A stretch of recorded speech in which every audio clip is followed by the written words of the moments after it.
Hello ladies and gents, Reddax here with T3G coming at you with a quick little overview / review of the DIYPC Ranger-R4-B. So let's take a closer look at it. Up front you can see it's got a really nice button. I know you can hear that. That's a satisfying button. It's got two USB 2.0s, headphone and mic jack, one USB 3.0 slot, and two 5¼ inch bays. Moving around to the side, oh, also it's got a 120mm fan slot up front with these nice blue decals. Hopefully they light up, I'm not so sure. But judging by, the amount of transparency, like on that blue, I think there might be some LEDs in there. Maybe not though, because I only did pay $40 for this case flat. So moving on to the side, it's got a nice little window here, 140mm fan. So it's got this nice window. It's a feature I usually look for because I like to see my work being displayed, or my creations, I guess. So moving on to the back, we got another 120mm fan slot, and we got 1, 2, 3, 4, 5, 6, 7 PCIe slots and bottom mounted power supply. And unfortunately, I hate to break the news to you guys, but there are no top fan slots. But that's something that can be worked around because the hiders are going to be going up eventually regardless. So I'm just going to replace this with a really good exhaust fan, because I have a pretty bad feeling that this $40 case from DIYPC wasn't equipped with the most efficient fans in the world. Moving on to the side, something that I actually noticed is that the amount of detail they put, or the attention to detail they put into this case is a little minimal. You can tell by things such as, how cheap the thumb screws are. These are dirt cheap thumb screws.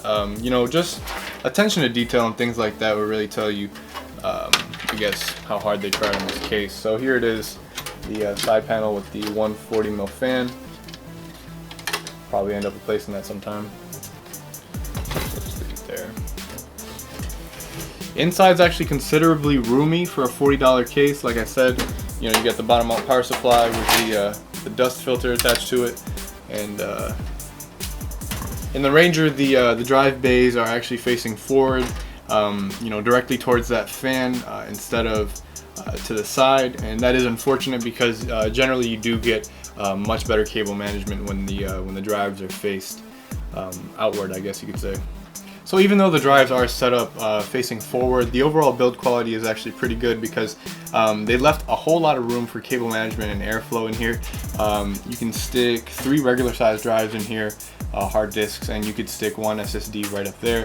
So they give you a considerable amount of room for a $40 case to work with, and actually I'm pretty impressed with how they designed this overall. There's a good amount of cable management room. Overall, when it comes to cable management, this is actually pretty impressive cable management for a $40 case. Unfortunately, they don't have the 4-pin slot all the way up on the left-hand corner for the case. So you can route that 4-pin a lot easier, so it's going to have to go around and it's going to stick out like a sore thumb. But for a $40 case, I've seen worse. This really isn't that bad. I'm having a really tough time pulling this back off. But yeah, the cable management isn't that bad. You have both screws? Oh my god. Yeah, the cable management is good. On the other hand, accessibility could be better. Seriously, good. It's because my hands are sweaty. There you go. So yeah, don't operate with cases while you have sweaty hands. So we're going to go ahead and take a look at the back here real quick. Let's get rid of the side panel.